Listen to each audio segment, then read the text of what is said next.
Þetta er verkefni 1 í C-hlutanum. Ég ætla að fara í lið númer 10. Það er texti neðst á síðunni. Ég ætla að breyta útlitinu. Ég ætla að byrja á að miðja. Það er nóg að vera með bendilinn hérna í línunni og smetla á miðjuskipun. En til að stækka letrið og feitletra og svo framvegis, að þá þarf ég að ljóma textan. Það er hérna. Og ég ætla að feitletran og ég ætla að hafa 12 punkta letur. 12 punkta letur. Síðan fer ég hérna í font og small caps.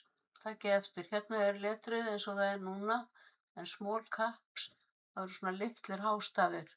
Ellið er aðeins stærra því það er fremsti stafurinn. En síðan ætla ég að smetla hérna í advanced flippan og gleiðletra textan. Það verður aðeins meira bil hérna á milli stafana. Spacing expanded og það er 1,1, ég ætla að breyta í 1,5. Og OK. Og þá kemur þetta svona, sjá aðeins meira bil hérna á milli. Og ég ætla að vista, ég get smellt hér á eða ítt á Ctrl og S á lyklaborðinu. Það er ágætt að kunna flýtiskipanir þegar maður er að vinna í skjölum og vista bara oft.